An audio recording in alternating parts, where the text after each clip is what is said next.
सालों से बच्चे के लिए ट्राई कर रहे हैं और माँ नहीं बन पा रही हैं।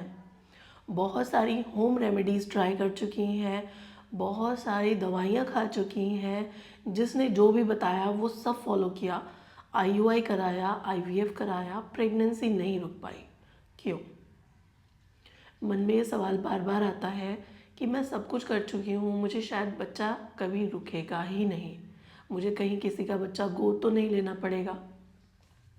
इस प्रकार के क्वेश्चंस आपके मन में आते हैं। देखिए, जब आप आईयूआई करा चुके हैं, आईवीएफ करा चुके हैं और आपको प्रेगनेंसी नहीं रुक रही है, आपको ये समझना चाहिए कहीं ना कहीं प्रॉब्लम बच्चा गर्भ में चिपक नहीं पा रहा है, इम्प्लांटेशन नहीं हो पा रहा है। यही एक बहुत बड़ा कारण है। नमस्कार, आपका बहुत बहुत स्वागत है आपके अपने YouTube चैनल में। आज की वीडियो में हम बात करने वाले हैं, महिलाओं के बीच एक बहुत कॉमन सवाल है, एक बहुत कॉमन टॉपिक है कि सब कुछ ट्राई कर लिया, माँ नहीं बन पा रही हूँ, आखिर क्यों? कभी कभार ऐसा होता है कि आपको नाभि के निचले हिस्से में दर्द हो रहा है, आपको ऐसा लगता है कि पेड़ों में दर्द ही तो है, कोई बड़ी बात नहीं है। आपको सफ़ेदी हो रही है, सफ़ेद पानी, गंदा पानी, लिकोरिया की समस्या है, तो ये तो हर किसी को होता है, कोई बड़ी बात नहीं है। आपको पेशाब में जलन हो रही है, कम आ रहा है, पीला आ रहा है, बार बार आ रहा है, आप अवॉइड कर देती हैं। धीरे धीरे धीरे आपको पीरियड्स में गड़बड़ी होना शुरू हो गई, पीरियड्स आपको कम आने लगे, ज़्यादा आने लगे, मांस के टुकड़े, खून के थक्के आना शुरू हो गए, क्लॉट्स आपको बड़े बड़े आने शुरू हो गए, छोटे छोटे क्लॉट्स आने लगे और आपने अवॉइड कर दिया कि कोई बात नहीं, दिखा लेंगे डॉक्टर को, ये तो सबको ही होता है, महिलाओं के साथ तो ये प्रॉब्लम जुड़ी होती है।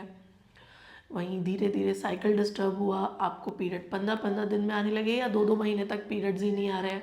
पीरियड्स को आप इतना नेगलेक्ट कर रही हैं कि आपको याद ही नहीं आखिरी पीरियड कब आए थे। तो यही सारी समस्याएं हैं, यही सारी कुछ चीज़ें हैं जो धीरे धीरे धीरे धीरे चलकर इनफर्टिलिटी का रूप ले लेती हैं। कभी भी इनफर्टिलिटी एकदम से नहीं होती कि आपको ओ मुझे बच्चा नहीं रुक रहा, सब कुछ ठीक है, मेरे तो पीरियड भी ठीक है, सब कुछ ठीक है, ऐसा नहीं होता। शुरू से कोई ना कोई दिक्कत रही है जो आगे चलकर इनफर्टिलिटी, बांझपन का रूप ले लेती है। कभी कभार महिलाओं को ये समस्या होती है कि हमें बुखार सा रहता है लेकिन थर्मामीटर में नहीं आता, हर वक्त थकावट, कमज़ोरी, लेटे रहने का दिल करता है, काम करने का दिल नहीं करता, इस प्रकार की समस्याएं बनी रहती हैं। तो हम इन्हें नेगलेक्ट कर देते हैं, महिलाएं इन्हें नज़रअंदाज कर देती हैं और फिर धीरे धीरे इनफर्टिलिटी, बांझपन की समस्या बन जाती है। तो यदि आपके अल्ट्रासाउंड में PID, पैल्विक इन्फ्लामेटरी डिजीज़ लिखा हुआ आया है तो प्लीज़ प्लीज़ उसे अवॉइड ना करें, उसका ट्रीटमेंट कराएं। यदि आपको ल्यूकोरिया है तो उसका प्रॉपर इलाज कराइए। फंकी खाने से, कोई भी होम रेमेडी का इस्तेमाल करने से ल्यूकोरिया कभी ठीक नहीं होता है। कोई आप इस प्रकार की चीज़ें खा सकते हैं, आप दही खाइए, उससे वो बैलेंस हो जाएंगे फ्लोरा, लेकिन वो जड़ से ठीक नहीं होगा, उसके लिए आपको प्रॉपर ट्रीटमेंट करवाना पड़ेगा। आपको यूटीआई की समस्या है, सिम्टम्स कम हो सकते हैं लेकिन प्रॉब्लम जड़ से सही नहीं हो सकती है, तो आपको प्रॉपर ट्रीटमेंट की ज़रूरत है। अब आपने एक अल्ट्रासाउंड कराया, उसमें ET 7 mmI, 5 mmI, endometrium thickness 5 mm है, 7 mm है, 3 mm है या 2 mm है, आपको प्रेगनेंसी कभी नहीं होगी। यदि एंडोमेट्रियम थिकनेस 11 है, 8 है, 9 है, 12 है, 14 है, तो आपको गर्भ रुक जाएगा। और हमारे साथ यही प्रॉब्लम है, हमारे बच्चेदानी की दीवारें सक्षम नहीं बनती हैं, इसी कारण से आपको गर्भ नहीं रुकता है। एंडोमेट्रियम थिकनेस, जिसे हम ईटी भी कहते हैं, अल्ट्रासाउंड में ईटी लिखा हुआ आता है, यदि वो 11 से 14 mm के बीच बनती है तब आपको बहुत सक्सेसफुली गर्भधारण हो जाता है। और यदि वो 8 mm से कम बन रही है तो प्रेगनेंसी के चांसेस बहुत बहुत कम है। मानो आगे चल के भले ही बढ़ जाए लेकिन प्रेगनेंसी के चांसेस कम होते हैं। अब इसके लिए हमें क्या उपाय करना चाहिए? देखिए, आपके यूट्रस तक ब्लड फ्लो सफिशिएंट मात्रा में नहीं पहुंच पा रहा है, आपकी एंडोमेट्रियम अच्छी नहीं बन रही है, आपको अनार और चुकंदर का सेवन करना चाहिए। एक चुकंदर एक अनार हर दिन खाना चाहिए। अब आप उसके जूस के रूप में ले सकते हैं या आप उसे वैसे काट करके खा सकते हैं। तो आपको चुकंदर और अनार का सेवन ज़रूर करना चाहिए।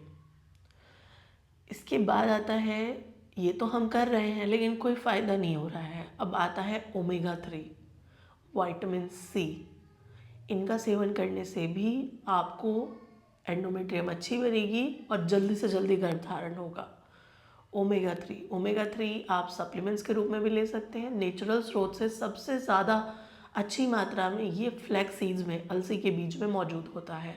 तो 2 चम्मच अलसी के बीज का सेवन आपको हर दिन करना चाहिए। विटामिन सी सबसे ज़्यादा अच्छी मात्रा में नींबू और आंवला में पाया जाता है। तो आंवला तो आपको हर मौसम में नहीं मिलता है, बट नींबू तो हर मौसम में मिल जाता है। तो 1 गिलास नींबू पानी हर दिन आपको पीना चाहिए। जब तक आंवला है आंवला का सेवन करें, अदरवाइज आप नींबू पानी का प्रयोग हर दिन अपनी डाइट में कर सकते हैं। तो ये जो 2 चीज़ें हैं, आप अखरोट भी खा सकती हैं, बट स्टिल अलसी के बीज बेस्ट है, फ्लैक्स सीड्स बेस्ट होते हैं। तो 2 चम्मच फ्लैक्स सीड्स का सेवन आपको करना चाहिए। उसके बाद आता है मखाना। मखाने का सेवन हर दिन करना। 1 कटोरी मखाना, अब आप उसे कैसे भी करें, हल्का सा आप सौटे करके खा सकते हैं, आप जो है ऐसे भी खा सकते हैं, नॉर्मली जैसे मखाने आते हैं तो हल्का सा भून करके भी खा सकते हैं, हल्का सा मसाला डाल करके भी खा सकते हैं। तो स्नैक्स के रूप में आपको मखाने का सेवन हर दिन करना चाहिए। इन चीज़ों को आपको अपनी डे टू डे लाइफ में ऐड कर लेना चाहिए, अपनी डे टू डे लाइफ में इन्हें मिक्स कर लेना चाहिए। लाइक 1 चुकंदर हर दिन खाना ही है, 1 अनार हर दिन खाना ही है, 1 गिलास नींबू पानी पीना ही है, या आपको 2 चम्मच अलसी के बीज खाने हैं और 1 कटोरी जो मखाने हैं उनका सेवन करना है। आपको बहुत मैजिकल फ़ायदे मिलेंगे, अंडे की क्वालिटी बहुत अच्छी हो जाएगी, साथ में बच्चादानी की दीवारें बहुत अच्छी बनेंगी। और यदि आपको पीरियड्स हार्मोन से रिलेटेड समस्या है तो आपके हार्मोनल इम्बैलेंस भी ठीक हो जाएगा। तो बेसिकली ये मैजिकल टिप्स हैं, यदि आप इन्हें फॉलो कर लेती हैं तब आपको गर्भधारण होने से कोई नहीं रोक पाएगा। विटामिन सी का सेवन करना, ओमेगा 3 फैटी एसिड का सेवन, 1 चुकंदर, 1 अनार, 2 चम्मच अलसी के बीज, 1 कटोरी मखाना, 1 गिलास नींबू पानी या 1 आंवला। अपनी डाइट में इसे ऐड कर लेने से आपकी सारी प्रॉब्लम्स ठीक हो जाती हैं। उम्मीद है मैं आपको अच्छे से एक्सप्लेन कर पाई हूँ। यदि मैं आपको अच्छे से एक्सप्लेन कर पाई हूँ, वीडियो हेल्पफुल है, तो ज़्यादा से ज़्यादा महिलाओं तक शेयर करिएगा। यदि पहली बार मेरे वीडियोस को देख रहे हैं तो चैनल को सब्सक्राइब करिए, बेल आइकन को दबाइए जिससे सबसे पहले नोटिफिकेशन आपको मिल सके। धन्यवाद।